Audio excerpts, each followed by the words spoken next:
Morning दोस्तों, मेरा नाम Sandeep Kumar Reddy from engineers competitive training academy से हूँ। आज मैं आप लोगों को पार्ट 13 में बताने जा रहा हूँ। तो मॉक 13 ऑलरेडी मैंने अप टू मॉक 12 तक डिस्कस किया गया है। एक बार आप चेक कर लीजिए, बहुत ही फ़ायदेमंद होगा। चलिए शुरू करते हैं। इसमें क्या क्या सवाल दिए गए हैं। Parsec is the unit of, ये जो पार्सेक है ये एस्ट्रोनॉमिकल डिस्टेंस है। पार्सेक का अब्रिविएशन यानी पैरालैक्टिक सेकंड, याद रखिएगा, ये अब्रिविएशन भी पूछ सकता है आपको। प्रेशर जो है पास्कल और बार में मेजर किया जाता है, और टाइम सेकंड्स में। एनर्जी जो है जॉल में, कैपेसिटी ऑफ डूइंग वर्क कहते हैं। और अगर पावर पूछा गया है तो वाट्स में मेजर करते हैं। 1 horse power equal to 746 watts का बराबर होता है। अगला जो है the period of revolution around the sun is maximum of which among the following planet. एक होता है रोटेशन और एक होता है रेवोल्यूशन। इस रेवोल्यूशन जो है, जैसे अपना रोटेशन धरती का 24 घंटा होता है, वैसे ही रेवोल्यूशन जो होता है वो 365 डेज़ का होता है। इनमें से जो भी प्लैनेट्स हैं अराउंड द सन, जिनका पीरियड ऑफ रेवोल्यूशन ज़्यादा है, अगर एक सीक्वेंस वाइज अगर देखा जाए, हम लोग सबसे पास में मर्क्यूरी होता है और उसका स्मॉलेस्ट कह सकते हो, और जल्दी जल्दी वो घूमता भी है। जैसे कि इसमें अर्थ को ब्लू प्लैनेट कहते हैं और वीनस को मॉर्निंग और इवनिंग स्टार कहते हैं। अगर सीक्वेंस वाइज देखा जाए, मार्स जो होता है, जिसका पीरियड ऑफ रेवोल्यूशन जो होता है ज़्यादा है, क्योंकि मर्क्यूरी, वीनस, अर्थ और मार्स ये चौथा पोजीशन में सूर्य से दूर रहता है, इसीलिए उसका जो पीरियड ऑफ रेवोल्यूशन है वो ज़्यादा है। जितना दूर रहेगा उतना ज़्यादा टाइम लगता है रेवोल्यूशन में। At what temperature will the density of water be maximum. हम जानते हैं जब समंदर में या कहीं भी लेक में जब सॉलिड हो जाते हैं, पूरा का पूरा पानी ऊपर के लेवल में, जो भी मछलियाँ वगैरह एकदम नीचे चले जाता है, वहाँ पे क्या पूरा आइस हो जाता है? नहीं, वहाँ पे 4 डिग्री सेंटीग्रेड वाटर रहता है, क्योंकि एक वाटर का एक कैरेक्टर है, उसको बोलते हैं एनॉमलस एक्सपेंशन ऑफ वाटर, जिसकी वजह से पानी जो है 4 डिग्री सेंटीग्रेड मेंटेन रहता ही है, चाहे वो कितना भी डेप्थ हो, और वहाँ पे पानी पक्का आपको 4 डिग्री सेंटीग्रेड मिलेगा, और जो भी मछलियाँ है वहाँ पे ज़िंदा रहता ही है, नहीं तो सब के सब मछलियाँ भी मर जाएंगे। सो ये भगवान का एक, कुदरत का एक देन है, जो एनॉमलस एक्सपेंशन ऑफ वाटर, जिसका मैक्सिमम जो डेंसिटी है वो 4 डिग्रीज होता है। और बाकी bar is the unit of atmospheric pressure, जो है पास्कल और बार में मेजर करते हैं, और ये बार भी उसका ही उसी का यूनिट है। स्पीड ऑफ सुपरसोनिक जो जेट प्लेन्स है, जो भी सुपरसोनिक प्लेन्स है, उसका जो स्पीड है ज़्यादा से ज़्यादा स्पीड जाता है, मतलब अपना जो साउंड है 332 मीटर पर सेकंड से भी ज़्यादा पर सेकंड जो स्पीड है, उससे भी ज़्यादा जाने वाले जो भी जेट्स है उसको सुपरसोनिक जेट प्लेन्स कहते हैं। उसका स्पीड का मतलब ही नहीं है। और एटमॉस्फेरिक टेम्परेचर हम जानते हैं, जो भी एटमॉस्फेरिक टेम्परेचर डिग्रीज में, वॉल्यूम ऑफ वाइन, इसमें कोई मतलब ही नहीं है। सो इसमें overall bar is the unit of, किसका यूनिट है? एटमॉस्फेरिक प्रेशर का। और अगर हम आपसे पूछा जाए, जो भी क्लाउड्स है, हमें जो भी क्लाउड्स आपको देखने को मिलता है उसका भी एक मेजरमेंट होता है। ज़्यादा अगर क्लाउड है, ज़्यादा नंबर होता है, जैसे कि कम क्लाउड है 2 है, ज़्यादा क्लाउड है 3 है, एकदम ज़्यादा क्लाउड है वो 5 है। ऐसे करके एक ऐसा कौन सा जो यूनिट है जिसमें मेज़र किया जाता है क्लाउड्स को, वो आप लोग मुझे बताइएगा। और जो सी डिस्टेंस है उसको क्या कहते हैं? हम लोग जैसे किलोमीटर और माइल है, तो सी डिस्टेंस को क्या कहते हैं, और स्पीड ऑफ द बोट्स को किस में मेजर करते हैं? ये सब तीनों सवाल मुझे बताइएगा कमेंट सेक्शन में। अगला जो है लाइटनिंग कंडक्टर जो होता है, किससे बनाया रहता है? हमने ऑलरेडी डिस्कस किया गया है, वो कॉपर से बनाया हुआ रहता है। वो इसीलिए है कि जो भी थंडर वगैरह आ जाता है, तब उस लाइटन जो भी बिल्डिंग पे गिरता है तो बिल्डिंग डैमेज हो जाता है। उसको डैमेज ना करने के लिए, जैसे कि आप लोग बुर्ज खलीफा एक बिल्डिंग है, सबसे लेंदी टॉलेस्ट बिल्डिंग कह सकते हो, उसके ऊपर भी आपको लाइटनिंग अरेस्टर्स 2 दिया जाएगा। मतलब आपको 2 लाइटनिंग अरेस्टर रहेगा। अगर एक भी ख़राब हो जाता तो दूसरा अपने आप काम करने लग जाता। अदरवाइज़ इतना बड़ा बिल्डिंग जब लाइटनिंग आ जाता है तो सीधा डिमोलिश कर देगा, इतना थंडर हो जाएगा, तब भयंकर डिमोलिशन हो जाएगा। अगला जो है, ये जो कॉपर है, ये आप घरों में डोमेस्टिक वायरिंग के लिए भी यूज़ किया जाता है। आयरन जो होता है कहाँ से आप फॉर्म होता है, ये वोर क्या है, वो पत्थर का नाम क्या है, हेमाटाइट है। एल्यूमिनियम जो है बॉक्साइट से लिया जाता है, बॉक्साइट पत्थर से, ये काफ़ी ज़्यादा आपको अर्थ क्रस्ट में देखने को मिलेगा। स्टील जो है एक अल्लाह है, किस किस का अल्लाह है आप लोग देखिएगा और मुझे कमेंट करिएगा। Which part of the camera जो है acts as the eye of the retina से, देखिए हमारा आँखों में जो डोनेशन में यूज़ किया जाता है, आई डोनेशन में मरने के बाद वो कॉर्नियाज डोनेट करते हैं, और जो आई रेटिना जो है वो as a camera acts as eye retina, that is film कह सकते हो। सो रेटिना जो है एज ए फिल्म यूज़ होता है वहाँ पे। और ये जो ऑप्टिकल स्लिट है that is a part of camera. आप अगर देखोगे कैमरा में एक पार्ट्स, तो ऑप्टिकल स्लिट आप देखने को मिलता है। और जो भी इमेज फॉर्म होता है अपनी आंखों के अंदर, वो रियल और इन्वर्टेड इमेज फॉर्म होता है। और आप लोग मुझे ये बताइए, अब अगर हम किसी वस्तु को हम देखते हैं, वो परसिस्टेंस ऑफ विजन जो होता है वो कितने पार्ट ऑफ द सेकंड, आप मुझे कमेंट करिए सेक्शन में बताइएगा। अगर जिसने भी मेरा वीडियो पहले देखा है तो वो बता सकते हैं उसका कितने पार्ट ऑफ द सेकंड तक वो अपने आई में अंदर ऐसे पिक्चर चलता रहता है। अगला जो है IC chip, integrated chip. IC chip जो होता है integrated circuit chip off a computer, जो किससे बना हुआ रहता है, वो सिलिकॉन जो होता है उस सिलिकॉन से आईसी चिप्स बनाए जाते हैं। आईसी यानी इंटीग्रेटेड सर्किट। बाकी क्रोमियम जो है निक्रोम में हम आप देख सकते हैं, जो हीटर एलिमेंट होता है निक्रोम, निकल और क्रोमियम दोनों का मिश्रण है। गोल्ड जो होता है आरम, और लेड जो है हम पेंसिल में यूज़ किया जाता है, गोल्ड ऑर्नामेंट्स में यूज़ किया जाते हैं। और गोल्ड के साथ मिश्रण जो होता है वो कॉपर है। वो 24 कैरेट बनने के लिए प्योर गोल्ड जो है 24 कैरेट है, लेकिन हम 24 कैरेट गोल्ड यूज़ नहीं करते हैं, ओनली 22 कैरेट यूज़ करते हैं। Heat of the sun reaches the earth from which among the following modes of transmission. यहाँ पे आप लोगों को याद रखना बहुत ज़रूरी है, जो भी सन से जो हीट निकलता है वो अर्थ पे आ जाता है, वो किस मोड में, रेडिएशन प्रोसेस हम जानते हैं, उस रेडिएशन की वजह से ये हीट धरती पे आता है। आप लोग मुझे कमेंट सेक्शन में कमेंट करके बताइएगा, सूरज से धरती पे आने के लिए कितना सेकंड लगता है, एग्जैक्ट सेकंड चाहिए मुझे। और धरती जो भी मून से लाइटिंग धरती पे आने के लिए कितना सेकंड लगता है, आप लोग मुझे कमेंट करिए। अगला कंडक्शन जो प्रोसेस होता है वो मेटल्स के अंदर आपको देखने को मिलेगा। कन्वेक्शन जो है लिक्विड्स में, रेडिएशन जो है आपको गैसेस में। नेक्स्ट जो है rain drops fall from great height. जो भी रेन ड्रॉप्स है ज़्यादा से ज़्यादा आप क्लाउड से ऊपर से जब नीचे आता है तो they fall with that ultimate velocity which are different for different droplets. इन सभी इनमें से एक ही सही है। वो क्या है, वो जो जब फॉल करता है अल्टीमेट वेलोसिटी से which are different for different droplets. अलग अलग ड्रॉपलेट्स का अलग अलग अल्टीमेट वेलोसिटी होता है। और जो ड्रॉप्स होते हैं वो स्पेरिकल फॉर्म में क्यों होते हैं, क्योंकि वो सरफेस टेंशन की वजह से वो स्पेरिकल फॉर्म ले लेते हैं। बाकी अगर आप देखा जाए तो अलग अलग आंसर से आपको ज़रूरत नहीं है। On which of the following techniques photostat machine works. Photostat यानी ज़ेरॉक्स मशीन होता है। जो ज़ेरॉक्स मशीन जो है इलेक्ट्रोस्टैटिक इमेज मेकिंग, इस प्रिंसिपल पे, इस टेक्निक पे ये काम करता है। बाकी आप लोग मुझे कमेंट सेक्शन में कमेंट करके बताइएगा। ये जो एमआरआई स्कैन है, एमआरआई जो स्कैनिंग होता है हम लोग हॉस्पिटल में, एमआरआई स्कैनिंग का एब्रिविएशन क्या है, वो किस बेसिस पे वो काम करता है। An oil drop spreads over water because surface tension of oil is much smaller than that of water.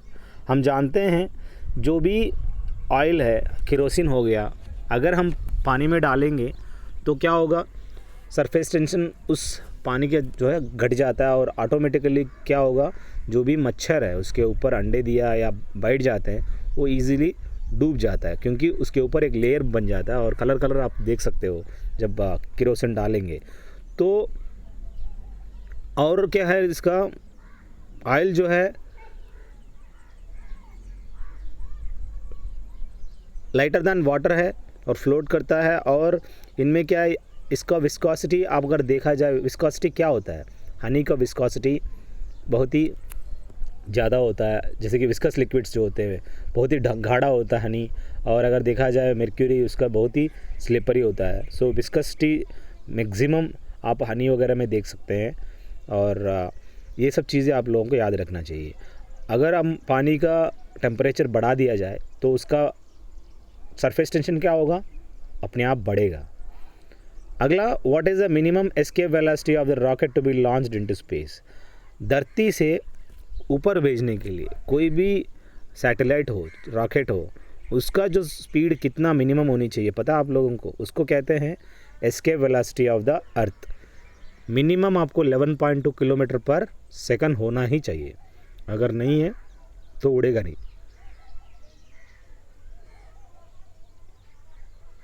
अब आप लोग 2.38 किलोमीटर पर सेकंड, वो क्या चीज़ है, ये escape velocity of the moon है, ये आपको याद रखना चाहिए। और आपको ऑर्बिटल वेलोसिटी का फॉर्मूला आपको पता होनी चाहिए। एस्केप वेलोसिटी और ऑर्बिटल वेलोसिटी का आप लोग मुझे कमेंट सेक्शन में कमेंट करिएगा। ज़्यादा से ज़्यादा ग्रेविटेशनल अट्रैक्शन किस उपग्रह में आप देख सकते हो, वो है जुपिटर, जिसका सैटेलाइट्स ज़्यादा से ज़्यादा आपको मिलेगा और बड़ा सा भी प्लैनेट है, आप देख सकते हैं। इसी की वजह से हमें काफ़ी एस्टेरॉयड से हिट मतलब ना होने से ये काफ़ी बचाता है, ये बहुत ही इम्पॉर्टेंट है। Which of the following statement is true when we see rainbow. ऐसी कौन सी स्टेटमेंट वो सही है जब हम रेनबो को देखने को मिलता है। जब हम रेनबो को देखते हैं, the sun remains behind us and we face droplets. जहाँ सूरज है उस साइड आपको रेनबो देखने को नहीं मिलेगा, जहाँ अपोजिट ऑफ द सूरज है वहाँ आपको रेनबो देखने को मिलेगा।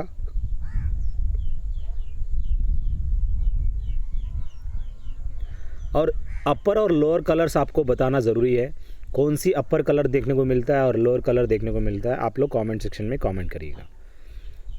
नेक्स्ट जो है, for the diode is used.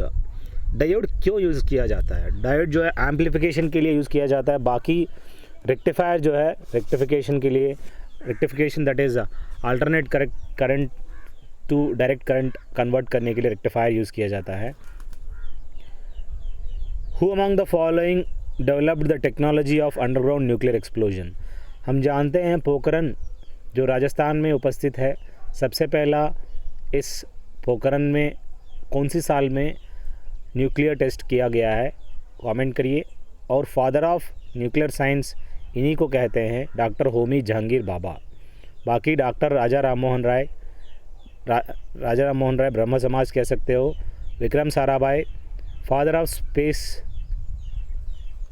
कह सकते हो। अयंगर जो है योगा फेमस है। मैं चाहता हूँ आप लोग एक बार प्लेलिस्ट में जाइए और you can even join on defence ICT Telegram. आपको 800 से ज़्यादा क्वेश्चन पेपर्स आपको दिया जाएगा, मतलब इसमें है आपको अलग अलग बनाया गया है, आप एक बार गौर करिएगा। अगला जो है, which among the following types of coal produces most heat per unit. अगर आप देखा जाए ज़्यादा से ज़्यादा कोल, यहाँ पे प्यूरेस्ट फॉर्म ऑफ कोल जो है आप एंथ्रासाइट में देख सकते हो, और इन्हीं में से आपको मैक्सिमम हीट भी प्रोड्यूस होता है। बाकी नॉर्मल कोल में इतना नहीं है, लिग्नाइट में भी उतना नहीं है, पिट में भी इतना नहीं है। एंथ्रासाइट जिसके अंदर 90% से अबोव आपको प्यूरेस्ट फॉर्म ऑफ कोल देख सकते हो आप। विच among the following waves is used for communication bye artificial satellite. हम लोग जो भी कम्युनिकेशन करते हैं, ये जो वेव्स जाके हिट करके वापस आता है उस सैटेलाइट में, वो सैटेलाइट्स किस जोन में रहता है आप लोग मुझे बताइएगा। वो सैटेलाइट्स किस लेयर में होता है, ट्रोपो, स्ट्रैटो, जो भी आइनो, इनमें इन लेयरों में से इन सैटेलाइट्स कहाँ पे आप देख सकते हो। और ये जो वेव्स होते हैं ये माइक्रोवेव्स है। यही माइक्रोवेव्स आपको माइक्रोवेव ओवन में भी आपको देखने को मिलेगा। और आप लोग मुझे कमेंट करिए, जो टीवी रिमोट इस्तेमाल करते हैं उनमें कौन सा वेव्स आप देखने को मिलता है। बाकी एम्पलीट्यूड मॉड्यूलेशन सही नहीं है, बाकी सब गलत आंसर्स है। What is found in frequency modulation, ये फिक्स्ड फ्रीक्वेंसी आपको देखने को मिलता है फ्रीक्वेंसी मॉड्यूलेशन में, एफएम यानी फ्रीक्वेंसी मॉड्यूलेशन। अगला, when the speed of the car is doubled then what will be the braking force of the car to stop it in the same distance. ये आपको याद रखना चाहिए। एक फार्मूला की वजह से हम लोगों को ये 4 टाइम्स बन जाता है। वो फार्मूला क्या है आप लोगों को ही वर्कआउट करनी है। जब एक कार का स्पीड डबल करते हैं अपने आप उसका ब्रेकिंग फोर्स बहुत ज़्यादा ज़रूरत होता है, और वो है 4 टाइम्स ब्रेकिंग फोर्स देना होगा। जैसे कि एग्ज़ाम्पल हम बोल सकते हैं हाफ mv² है, v अगर डबल हो जाता है तो 4 बढ़ जाता है, तो आपको किस हिसाब से ब्रेक मारना पड़ेगा, आपको 4 टाइम्स आपको फोर्स लगाना पड़ेगा। आप लोग इसका आप प्रॉब्लम करिएगा और समझिएगा। अगला जो है the dimensions of which of the following is the same as the impulse. Impulse और टॉर्क, प्लीज़ जो टैप घुमाते हैं वो टॉर्क है, इम्पल्स वो चीज़ है। आप लोगों को गौर करिएगा, आप वीडियो भी देखिएगा या कोई भी आप इमेज देखिएगा, इम्पल्स का क्या मेन डेफिनेशन है और क्या फिगर से कहाँ पे यूज़ हो जाता है। Impulse I is equal to product of force and time, ये इनका एक डेफिनेशन है। सेम जो है आप देख सकते हैं momentum rho is equal to mass into velocity, इनका भी सेम डायमेंशन आपको देखने को मिलता है। तो आप लोगों को याद रखना ये डायमेंशंस इम्पल्स और मोमेंटम दोनों का बराबर ही होगा। अगला, विच among the following is the fundamental quantity पूछा गया है। मास, लेंथ, टाइम, ये तीनों जो है फंडामेंटल यूनिट्स है। बाकी अलग अलग वॉल्यूम जो है, वॉल्यूम अलग है, वेलोसिटी और फोर्स में वेलोसिटी, डिस्प्लेसमेंट बाय टाइम अलग अलग ये आप देख सकते हो।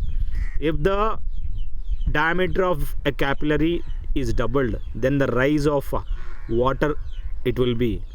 ये आपको याद रखना चाहिए। अगर कोई भी डायमीटर ऑफ द ट्यूब अगर बढ़ जाता है तो उसका जो रेज इन वाटर लेवल जो है पहले से ही कम हो जाता है। अगर उसका डायमीटर कम हो जाता है, उसका जो डायमीटर जैसे कम हो जाता है उसका ऑब्वियसली वाटर लेवल जल्दी रेज हो जाता है। यहाँ पे उल्टा दिया गया है तो उसका जो वाटर लेवल आप ऑटोमेटिकली आधा हो जाता है, यानी कम हो जाता है, क्योंकि diameter is inversely proportional to the raise of the water level. Why the needle of iron swims on water surface when it is kept gently. अगर कोई भी सुई आप लेके धीरे से आप छोड़ते हो पानी के लेवल पे, तो क्या होगा, सरफेस टेंशन ऑफ वाटर जो होता है उसकी वजह से वो फ्लोट करता है। यही मेन मकसद है। The mass of the star is 2 times the mass of the sun, how it will come to an end. ये आपको याद रखना चाहिए। जो भी मास ऑफ द स्टार है वो 2 टाइम्स है the mass of the sun, और how will it come to an end, वो है न्यूट्रॉन स्टार बन के वो सीधा अंत हो जाता है। और आप लोगों को प्लीज़ इसमें सुपर स्टार क्या होता है, न्यूट्रॉन स्टार क्या होता है, ये सब आप पढ़ना बहुत ज़रूरी है। आप लोग मुझे बताइएगा what exactly the super star is. So ये बहुत ही इम्पॉर्टेंट है। अगला जो है the splitting of different colours of light in a prism. जैसे प्रिज्म में वाइट लाइट जाते ही क्या होगा, सेम टाइम स्प्लिट हो जाएगा, उसको कहते हैं VIBGYOR. Violet, indigo, blue, green, yellow, orange, red, ये विबजीआर है। ये आपको याद रखना चाहिए। ये डिफरेंट कलर्स ऑफ लाइट जो है स्प्लिट हो जाता है जब एक बार ऊपर गिरते ही। Instrument to measure intensity of earthquake. ऐसी कौन सी इंस्ट्रूमेंट यूज़ किया जाता है अर्थक्वेक को मेजर करने के लिए, वो है सिस्मोमीटर या सिस्मोग्राफ। बाकी हम जानते हैं रिक्टर स्केल पे हम देख सकते हैं हाइड्रोमीटर डेंसिटी के लिए, हाइग्रोमीटर हाइग्रो ह्यूमिडिटी के लिए, लैक्टोमीटर प्योरिटी ऑफ मिल्क के लिए, और बैरोमीटर जो एटमॉस्फेरिक प्रेशर बार या पास्कल में मेजर करने के लिए। A boat will merge when it displaces water equal to its own weight. एक बोट होता है वो डूब जाता है अगर उसका जो पानी वो डिस्प्लेस किया गया है उससे अगर बोट का वेट ज़्यादा है तो ऑब्वियसली डूब जाता है। पर यहाँ पे उसको फ्लोट करने के लिए उससे ज़्यादा आप पानी ऑक्यूपाई करना ज़रूरी है, नहीं तो वो बोट डूब जाएगा। यही एक प्रिंसिपल है। आर्किमिडीज बाथरूम के टब में जाते ही पानी जितना वेट उसका है उतना पानी बाहर आ चुका था, तब उन्होंने आइडेंटिफाई किया था आर्किमिडीज। लॉ ऑफ फ्लोटेशन उसने आइडेंटिफाई किया था। The snow on the mountains doesn't melt all at once when it is heated by the sun. हम जानते हैं जब सूरज होने के बावजूद वहाँ का स्नो जल्दी मेल्ट नहीं होता। क्या रीज़न है? वो इसीलिए क्योंकि जो भी हीट उसके ऊपर गिरता है वो रिफ्लेक्ट करता है। वो रिफ्लेक्ट जब करता है तो ज़्यादा से ज़्यादा जो हीट है वो वापस चले जाता है, तो वो मेल्ट नहीं होता है। यही रीज़न है स्नो जल्दी मेल्ट नहीं होता। अगला जो है, a person standing on a railway platform listens to the whistles of arriving and departing the trains, the whistle heard. हम जानते हैं जो भी हम देख रहे हैं जैसे कि डॉपलर इफेक्ट होता है, जब ट्रेन पास में आ जाता है और दूर में चले जाता है, जो भी साउंड आप ऑब्ज़र्व करते हो, ये विजल हर्ड कैसा होता है ये देखिएगा। इनमें higher pitch when the train arrives, जब आता है तो ज़्यादा पिच होगा, जब दूर जाता है higher pitch, low the same higher pitch when departs also. So उसमें क्या बोथ द केसेस में यहाँ पे आपको ये जानना ज़रूरी है, जब ट्रेन आता है तो पिच बढ़ जाता है और जब दूर चले जाता है तो इसमें अपने आप असर पड़ता है। सो दोनों केस में सेम होता है। यहाँ पे lower pitch when train departs होनी चाहिए। सो जब छोड़ता है तो धीरे धीरे से लोअर हो जाता है, यहाँ पे प्रिंटिंग मिस्टेक है, यहाँ पे lower pitch when train departs होनी चाहिए। Holography is a technique of, holography है क्या चीज़ है? ये ऐसा टेक्निक है रिकॉर्डिंग ए परमानेंट 3 डायमेंशनल, जो भी 3 डायमेंशनल फिगर्स होंगे उनको मेजर करने के लिए, ये रिकॉर्ड करने के लिए होलोग्राफी को यूज़ किया जाता है। वो है क्या चीज़ है आप लोग देख लीजिएगा इंटरनेट पे। An ice block with a piece of lead embedded in it floats in water. If ice melts the water level, क्या होगा? हम जानते हैं जब भी आइस क्यूब के अंदर कोई भी अगर लेड एम्बेडेड कुछ भी आप डाल दो, उस आइस को पानी में डालो, जब पानी में डालने के बाद वो ऑटोमेटिकली क्या होगा, धीरे धीरे से पिघल जाएगा। उसके अंदर जो लेड क्यूब है वो भी डूब जाएगा, पर उसका जो water level always remains same रहेगा। रीज़न ये है, जब आइस जो है पिघल जाता है तो उसके वेट भी ऑलरेडी उस पानी में था ही, तब ऑटोमेटिकली पिघलते पिघलते भी अगर वो क्यूब, अगर जो भी लेड क्यूब अगर पानी में चले जाता है तो भी कोई फ़र्क नहीं पड़ने वाला उस वाटर लेवल की रेज पे। मैं आपसे एक सवाल ये पूछना चाह रहा हूँ, अगर एक आइस मेल्ट हो जाता है देन उस वाटर लेवल का टेम्परेचर घट जाता है या रिमेन सेम होगा या बढ़ेगा? तो ये आप लोग मुझे बताइएगा कमेंट सेक्शन में कमेंट करके। ये बहुत ही इम्पॉर्टेंट है, थोड़ा सा ट्रिकी है। अगला जो है, the plastic material commonly used for making gear wheels. ऐसा कौन सी प्लास्टिक मटेरियल यूज़ किया जाता है नॉर्मली गियर व्हील्स बनाने के लिए? आप लोग मुझे बताइएगा। वो है नाइलॉन्स। नाइलॉन से बना हुआ प्लास्टिक मटेरियल यूज़ किया जाता है। बाकी पीवीसी डोर होते हैं, पॉलीविनाइल क्लोराइड, ये काफ़ी चीज़ें बनाने के लिए यूज़ किया जाता है। प्लास्टर ऑफ पेरिस जो होता है आप मैक्सिमम आपको देखने को मिलता है घरों में या फैक्चर्स में। अब मुझे एस्बेस्टस से बना हुआ एक ऐसा क्लॉथ बताइए जो यूज़ किया जाता है काफ़ी इंडस्ट्रीज़ में, एस्बेस्टस से बना हुआ, बहुत ही इम्पॉर्टेंट गाइस। सो ये सब चीज़ें आप लोगों को याद रखना बहुत ज़रूरी है। और ये वीडियो अच्छा लगा तो प्लीज़ लाइक करिएगा और कमेंट करिएगा इस सेक्शन में कितने मार्क्स दे सकते हैं आउट ऑफ 100। और you can call me on 7666730252 और मैसेज मी। आपको 2100 आपको PDF of GK of GS मिलेगा। जो भी मेरा वीडियो देख रहे हैं प्लीज़ मुझे इस वीडियो डाउनलोड मत करिएगा। मैं आपसे रिक्वेस्ट करूँगा आप लोग प्लीज़ मुझे अपना वॉच टाइम बढ़ाने के लिए हेल्प कीजिएगा, क्योंकि मेरा वॉच टाइम इतना बढ़ नहीं रही है जितना आप सोच रहे हैं। सो प्लीज़ मुझे हेल्प करिए मेरा वॉच टाइम बढ़ाने में। और काफ़ी 1100 से ज़्यादा आपको वीडियो देखने को मिलेगा, काफ़ी अच्छी इन्फॉर्मेशन इसके अंदर आपको दिया गया है। Thank you guys, have a good day, have a great life.